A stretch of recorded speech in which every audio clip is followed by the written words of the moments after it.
Hello everyone. आज हम देखेंगे ऑटो ट्रांसफार्मर के बारे में।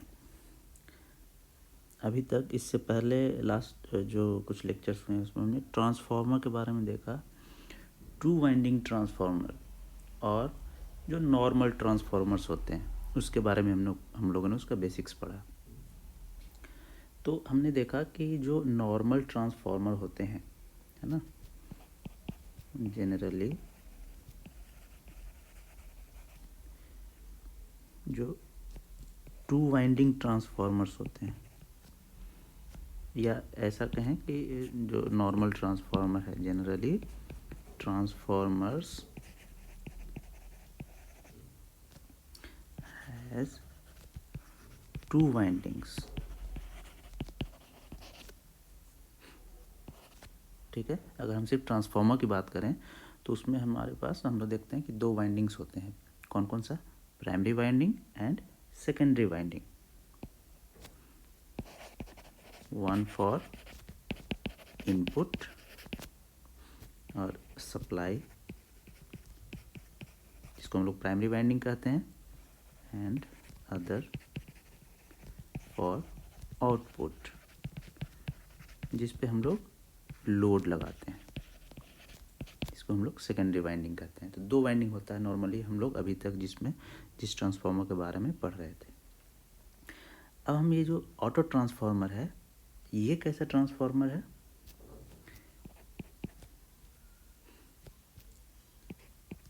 इन auto transformer we have a single winding,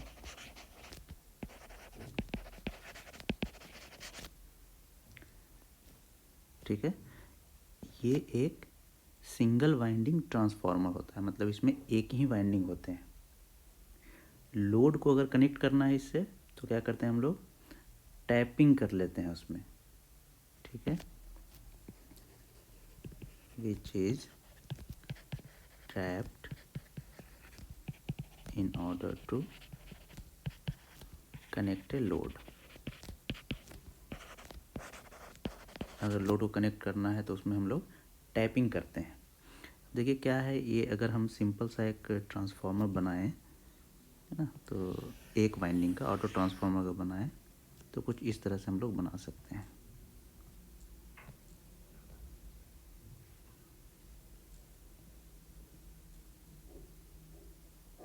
इस तरह से सपोज ये कोर है, ठीक है, कोर क्लोज्ड कोर ही रहेगा, है ना। स्क्वायर लें या सर्कुलर लें तो हम लोग देखे हैं प्रैक्टिकली सर्कुलर जो राउंड जो है ना उस तरह का भी कोर होता है इसमें, और लैब्स में भी आप लोग देखते हैं इसे।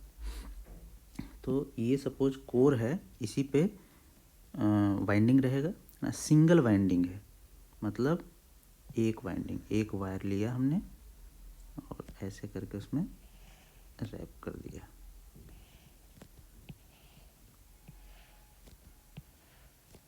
ये हमने लपेट दिया ऐसे।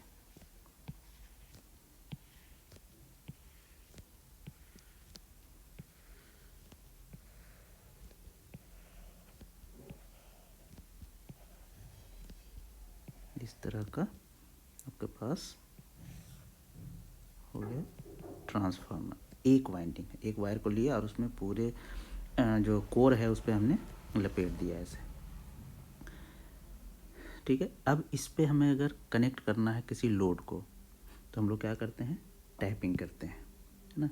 सपोज हमने टैप यहाँ पे कर लिया, यहाँ पे एक टैपिंग लगाते हैं हम लोग, है ना, इस वाइंडिंग पे यहाँ पे, और यहाँ से ये जो वाइंडिंग ऐसे, यहाँ से हम लोगों ने ऐसे एक वायर निकाल लिया उसमें टच कराकर, ठीक है। तो यहाँ पे टैपिंग हो रहा है, ये टैप हो रहा है यहाँ पे, और फिर इससे हमने लोड को कनेक्ट कर दिया, ठीक है। तो इस तरह का स्ट्रक्चर होता है ऑटो ट्रांसफार्मर का। अगर हम लोग इसको सिंबॉलिकली देखना चाहते हैं तो क्या होता है, इस तरह से बनाते हैं हम लोग। ये हमारा वाइंडिंग है, प्राइमरी वाइंडिंग,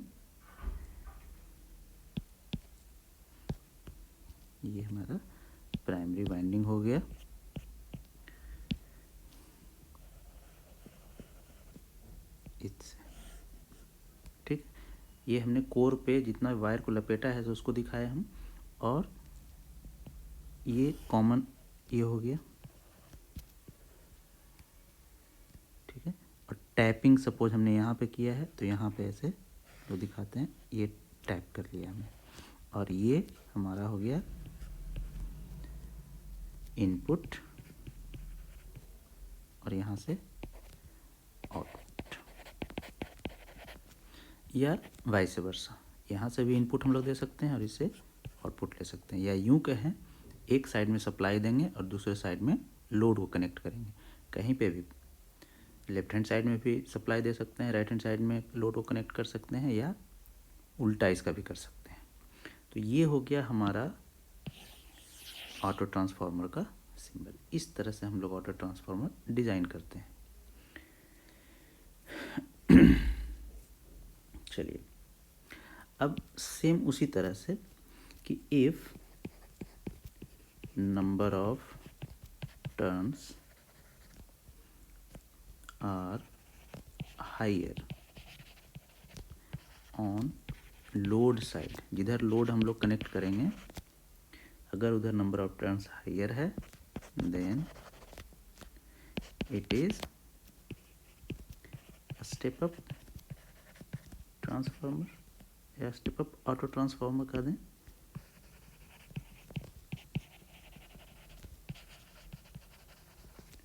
और इसका उल्टा भी कि अगर number of turns load side में कम है तो उसको स्टेप डाउन ऑटो ट्रांसफार्मर कहेंगे, ठीक है।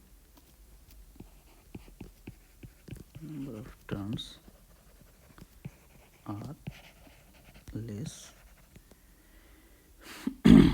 on load side it is a step down transformer।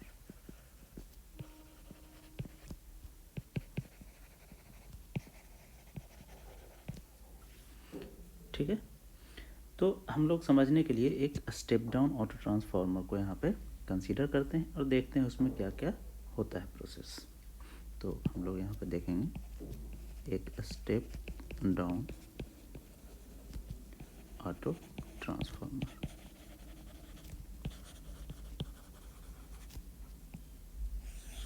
Step down auto transformer. चलिए हम इसको कॉपी कर लेते हैं, यही हमारा ट्रांसफार्मर रहेगा।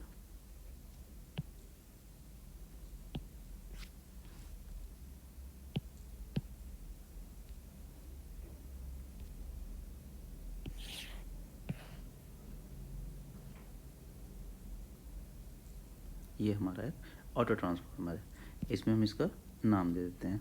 ये है टर्मिनल ए, यही टर्मिनल ए यहाँ भी हो गया ना, सेम वायर से कनेक्टेड है।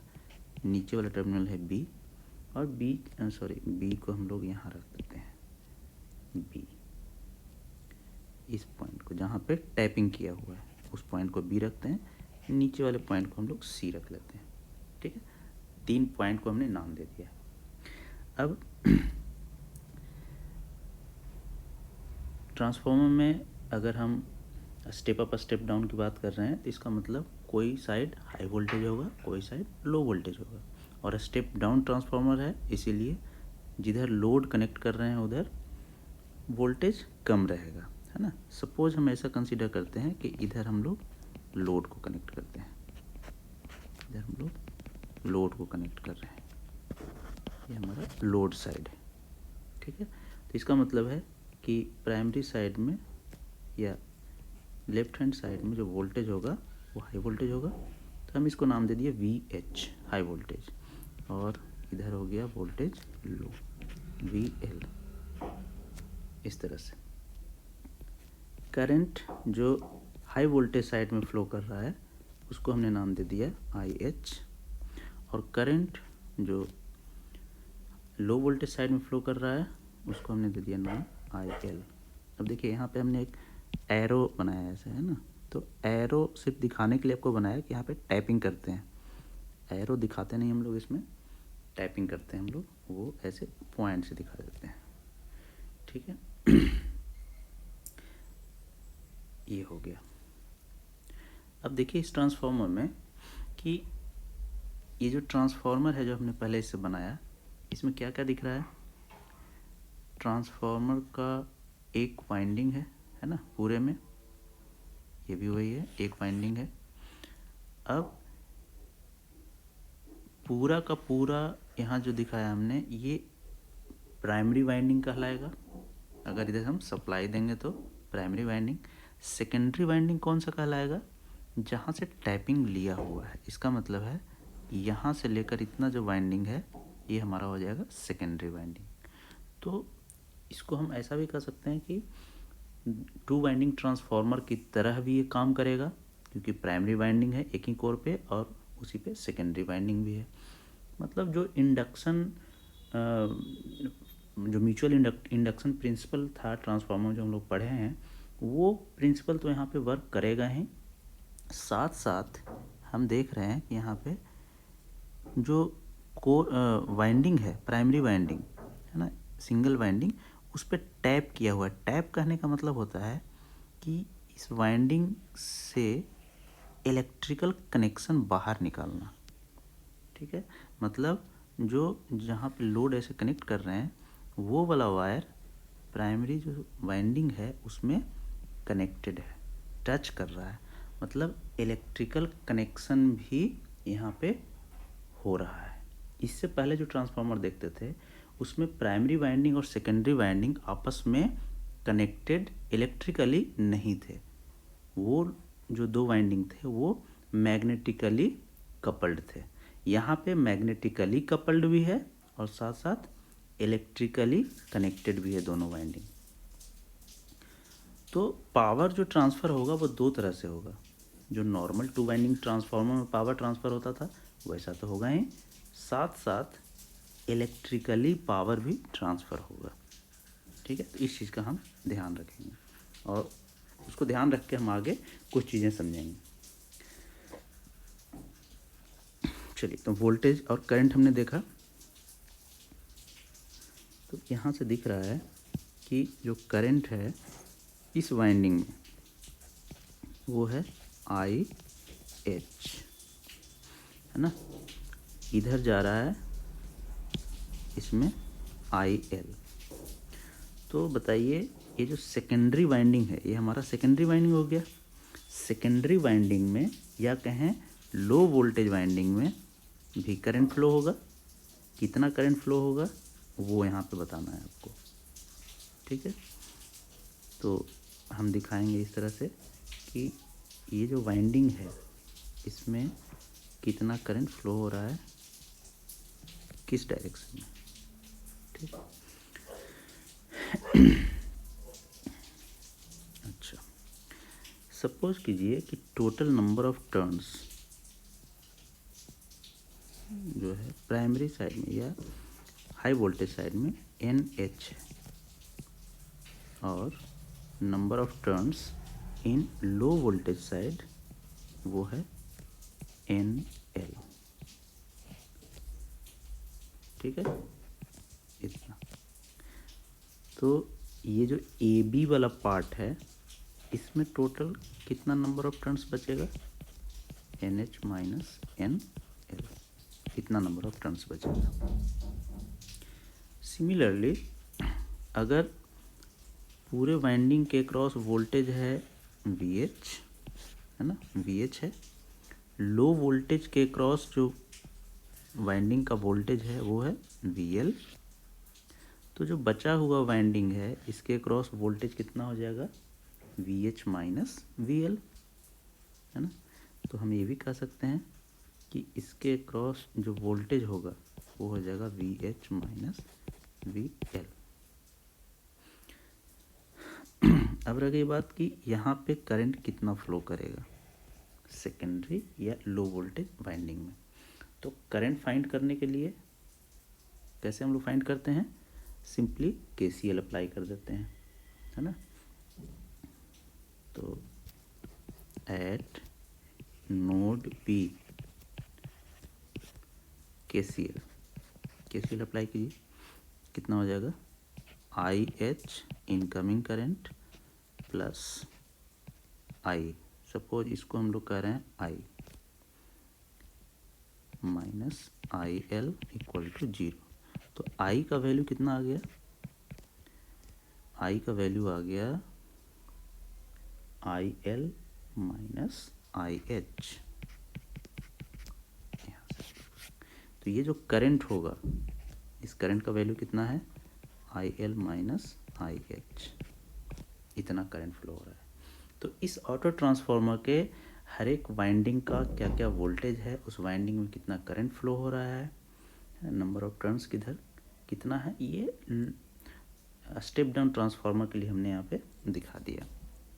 अब हम लोग ऐसा मानेंगे कि ये ट्रांसफार्मर आइडियल ट्रांसफार्मर है ना, इसमें रेजिस्टेंस और रिएक्टेंस को हम लोग नेग्लेक्ट कर रहे हैं अभी, है ना, लॉसेस वगैरह को नेग्लेक्ट कर रहे हैं।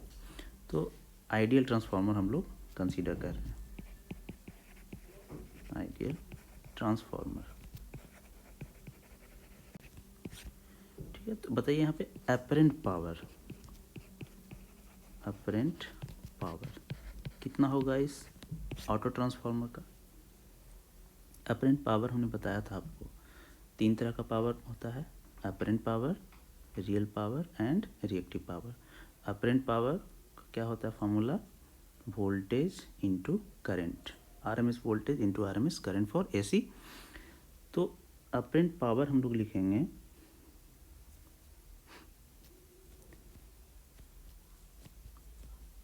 We H into I H, I H किस साइड में ये अपरेंट पावर हुआ, हाई वोल्टेज साइड में, और ट्रांसफार्मर में अपरेंट पावर सेम होता है लो वोल्टेज साइड का, is equal to V L into I L, apparent power same होता है। और यहाँ पे स्टेप डाउन ट्रांसफार्मर है, तो वी एच ऑफकोर्स बड़ा है वी एल से, सो करंट कैसा होना चाहिए, आई एच छोटा होना चाहिए आई एल से। ठीक है, इतना समझ में आ रहा है। बी सी जो वाइंडिंग है, बी सी ये वाइंडिंग, इसको हम लोग कहते हैं कॉमन वाइंडिंग, क्योंकि ये कॉमन है दोनों के लिए, हाई वोल्टेज वाइंडिंग के लिए भी और लो वोल्टेज वाइंडिंग के लिए भी, दोनों के लिए कॉमन है। तो जो बी सी है ये कहलाता है कॉमन वाइंडिंग, और ए बी है ये कहलाता है सीरीज वाइंडिंग, सीरीज वाइंडिंग। ठीक है, तो ये था हमारा कुछ बेसिक चीज़ें। अब हम लोग देखेंगे कि अगर सेम ऑटो ट्रांसफार्मर को 2 वाइंडिंग ट्रांसफार्मर बना दिया जाए, है ना, मतलब 2 वाइंडिंग ट्रांसफार्मर मतलब नॉर्मल ट्रांसफार्मर जो आप पढ़े हैं, वैसा अगर इसको बना दिया जाए तो उसमें क्या क्या चीज़ें एनालाइज कर सकते हैं, वो चीज़ हम लोग देखेंगे अगले वीडियो में। ठीक है।